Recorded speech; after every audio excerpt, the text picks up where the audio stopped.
कहाँ है human skeleton जो है वो हमारे हम ऑर्गेनिजम्स के इनसाइड द बॉडी प्रेजेंट होते हैं, ठीक है।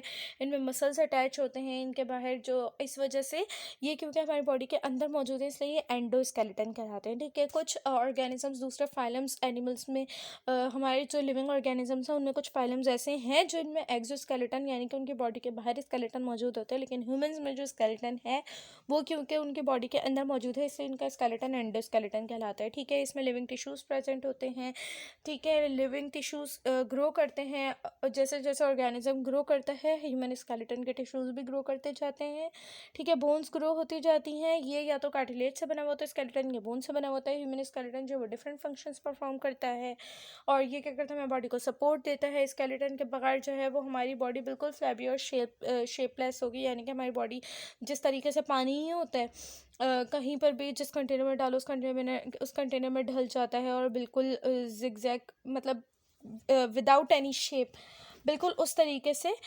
शेपलेस हमारी बॉडी होती, फ्लैबी होती, ठीक है। तो ये हो गया हमारे पास ह्यूमन स्केलेटन का पहला फंक्शन कि ये हमारी बॉडी को जो है वो सपोर्ट प्रोवाइड करता है, और दूसरा फंक्शन कि ये हमारी बॉडी को जो है वो शेप प्रोवाइड करता है, ठीक है। यहाँ से इसके दो फंक्शंस हो गए। बाकी जो यहाँ पर डायग्राम बनी हुई है इसे भी साथ साथ ही देखते हुए चलें, चलो ठीक है। अगर आपको एग्जैक्टली ये सारी लेबलिंग नहीं भी याद करनी तो एटलीस्ट कुछ इंपॉर्टेंट बोन्स के नाम याद होने चाहिए, जैसे कि स्कल सबको पता है हमारा ब्रेन जिस स्केलेटल पार्ट से प्रोटेक्टेड है उसका नाम है स्कल, ठीक है। फिर यहाँ पर हमारी नोज़ है तो इधर जो है वो नेज़ल कैविटी, ठीक है। फिर उसके बाद जो हमें पता होना चाहिए वो ये क्लेविकल, ठीक है। और फिर उसके बाद शोल्डर बोन, ठीक है। ये कुछ इंपॉर्टेंट हमें पता होना चाहिए, ठीक है। फिर हमारे रिब्स के दरमियान ये जो बोन प्रेजेंट है इसे क्या कहते हैं, इसे स्टर्नम कहते हैं, तो इसके बारे में ज़रूर पता होना चाहिए, ठीक है। ये कुछ इंपॉर्टेंट जो मैं हाईलाइट कर रही हूँ ना, अगर सारे ना भी याद करो तो एटलीस्ट इनका पता होना चाहिए, ठीक है। ये रिब्स हैं, रिब्स का सबको पता है, ठीक है। अभी तक के ऐसा कुछ भी मुश्किल या नया नाम नहीं आया है सिवाय इन दो नाम के, मे भी शायद ये वाले नाम आपने ना सुने हो, स्टर्नम और क्लैविकल, ठीक है। अच्छा, फिर उसके बाद आ जाओ, अब यहाँ पर देखो पेयर में मैं आपको चीज़ें बताऊँगी। अच्छा, यहाँ पर वर्टिब्रा है, ये सबको पता है, ठीक है। इसका नाम याद रख लो, लंबर वर्टिब्रा। लेकिन उससे भी ज़्यादा इंपॉर्टेंट चीज़ जो यहाँ पर आपको पता होनी चाहिए वो ये है कि आपके हैंड में देखो हमारे हैंड में यहाँ पर एक जॉइंट है, ठीक है। इस जॉइंट का क्या नाम है, इस जॉइंट को हम लोग कहते हैं एल्बो, ठीक है। यहाँ पर एल्बो जॉइंट प्रेजेंट है, ठीक है। ये बात तो सबको पता है। अब एल्बो से ऊपर वाला जो पार्ट है वो क्या है, वो वाली बोन क्या है, ह्यूमरस, ठीक है। और एल्बो से जो नीचे वाला पार्ट है वो बोन दो हिस्सों में डिवाइडेड है और उसका हम नाम मिलाकर लेते हैं, ज़्यादातर मिलाकर ही लिखा हुआ होता है बुक्स में, उसे हम क्या कहते हैं, रेडियस अल्ना, ठीक है। तो ये हमें याद होना चाहिए, ह्यूमरस, रेडियस, अल्ना, ठीक है, एट लीस्ट, ठीक है। फिर उसके बाद इसी तरीके से एक सेट हो गया हमारे हैंड्स का। अब एक सेट आ जाओ हमारे लेग्स का। ये जो जॉइंट है वो नी जॉइंट कहलाता है, ठीक है। नी जॉइंट के ऊपर वाली जो बोन प्रेजेंट है ये हमारे पास क्या कहलाती है, फीमर, ठीक है। और इसी तरीके से जो इस जॉइंट से नीचे वाली बोन है वो भी दो हिस्सों में डिवाइडेड है और उसे भी हम एक साथ अगर नाम लें तो ये कहलाती है टिबिया फिब्यूला, ठीक है। तो हैंड्स वाले हम लोगों ने क्या पढ़े, हैंड्स वाले हम लोगों ने पढ़े ह्यूमरस, रेडियस, अल्ना, और जो लेग वाले हैं वो हम लोगों ने पढ़े क्या, फीमर और टिबिया फिब्यूला, ठीक है। तो एटलीस्ट ये नाम याद होने चाहिए। फिर उसके बाद आप आ जाओ, उसके बाद जो हमें यहाँ पर याद होनी चाहिए मेन चीज़ वो ये है हमारी, ठीक है। अब आ जाओ यहाँ पर जो हमारी बोन है, सबसे पहले देखो हमारे जहाँ से ये पाम स्टार्ट हो रहा है, ठीक है, ये वाला हिस्सा जो है ये हमारे पास कहलाता है कार्पस, ठीक है। कार्पस के बाद हमारे पास आएंगे, कार्पस के बाद जो नेक्स्ट जॉइंट है हमारे पास, ये हमारे पास यहाँ से पाम स्टार्ट हुई, कार्पस, ठीक है। फिर ये नेक्स्ट जॉइंट हमारे पास ये क्या कहलाएंगे, यहाँ तक के हमारी उंगलियों को अगर आप देखो, हमारी उंगलियों में टोटल कितने जॉइंट्स हैं, जहाँ से हमारी स्टार्ट हो रही हैं वो तो यहाँ से स्टार्ट हो रही हैं उंगलियाँ, ठीक है। उसके बाद यहाँ पर हमारे पास एक जॉइंट है, फिर एक जॉइंट के बाद थोड़ी सी आगे आकर यहाँ पर हमारे पास एक और जॉइंट है, ठीक है। फिर यहाँ पर आकर हमारे पास नेल्स वगैरह आ रहे होते हैं, ठीक है। इस तरह से हमारा हाथ है, ठीक है। तो जहाँ से उंगलियाँ स्टार्ट हो रही हैं उससे पहले वाला एरिया हमारे पास कार्पल है, ठीक है। फिर जो ये वाला एरिया है, पहले जॉइंट से पहले वाला एरिया, ये है हमारे पास मेटाकार्पल, ठीक है। फिर उसके बाद हमारे पास ये है, उसके बाद वाली प्रॉक्सिमल फैलिंग्स और ये वाली है डिस्टल फैलिंग्स, ठीक है। कार्पल्स, मेटाकार्पल्स, प्रॉक्सिमल फैलिंग्स और डिस्टल फैलिंग्स, ठीक है, ये 4 नाम हमारे पास यहाँ से हो गए, लेकिन इन चारों में जो सबसे ज़्यादा याद रखने वाले हैं वो ये दो हैं, कार्पल और मेटाकार्पल।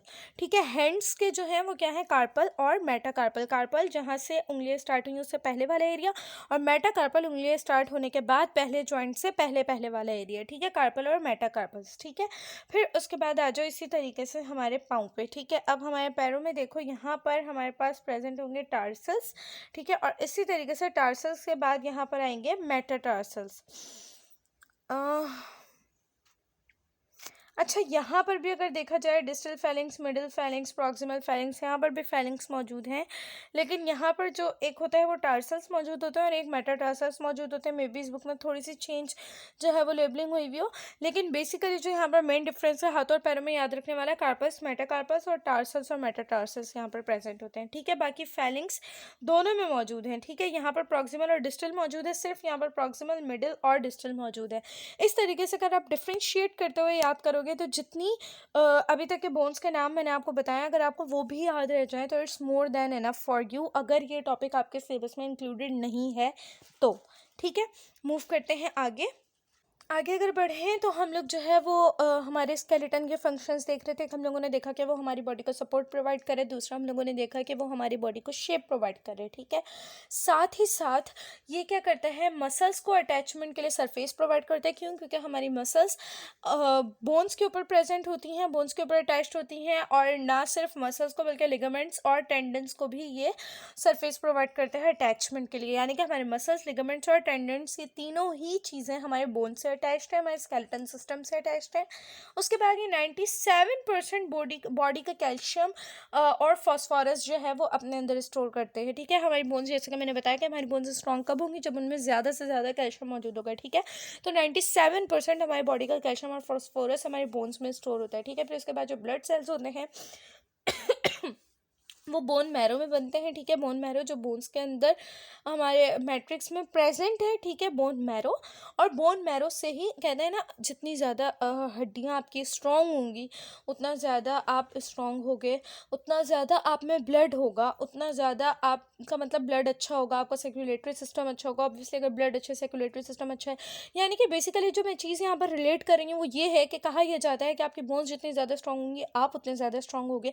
उसके कहने का मतलब सिर्फ ये नहीं है कि आप हाँ फाइटिंग वगैरह करने में आपकी बोन्स स्ट्रॉन्ग है, आप स्ट्रॉन्ग हो, नहीं। आपकी जितनी ज़्यादा बोन्स स्ट्रॉन्ग है उतना ही ज़्यादा आपका ब्लड स्ट्रॉन्ग है, उतना ही ज़्यादा आपका ब्लड अच्छा है, और जितना आपका ब्लड अच्छा होगा, आपका haemoglobin level, white blood cells, red blood cells, जो कुछ भी आपके ब्लड के कॉम्पोनेंट्स, जितने ज़्यादा आपका ब्लड स्ट्रॉन्ग होगा, अच्छा होगा, उतना ही ज़्यादा आपकी बॉडी स्ट्रॉन्ग होगी, हेल्दी होगी, अच्छी होगी। ठीक है, तो क्यों कहा जाता है ये? क्योंकि आपके बोन में बोन मैरो प्रेजेंट है, बोन मैरो से ही आपके बॉडी के जो है वो different cells, specially red blood cells यानी कि ब्लड सेल्स बनते हैं। ठीक है, तो आपका जो ब्लड होता है, ब्लड की प्रोडक्शन कहाँ से होती है? ब्लड की प्रोडक्शन आपके बोन मैरो से होती है। ठीक है, तो blood cells are made in red bone marrow. ठीक है, which are mostly present in the ribs and limb bones. ठीक है, आपका बोन मैरो सबसे ज़्यादा कहाँ पर प्रेजेंट होता है? आपके रिब्स वाली बोन्स में और आपके लिम्ब्स वाली बोन्स में। ठीक है, the bones and joints work with muscles. आपके जो बोन्स और जॉइंट्स हैं वो मसल्स की हेल्प से वर्क करते हैं। जाहिर है अगर सिर्फ बोन्स और सिर्फ जॉइंट्स होते तो उनमें फ्रिक्शन होती। ठीक है, उनकी प्रॉपर मूवमेंट के लिए without pain, without any hesitation, without any resistance, उनके मूवमेंट के लिए जो हेल्प कर रहे हैं वो मसल्स हेल्प कर रहे हैं। ठीक है, ताकि आप चल फिर सको, आपकी बोन्स जो है वो प्रॉपर मूवमेंट कर सके। ठीक है, तो ये मेन मैं आपको ह्यूमन स्केलेटन का फंक्शन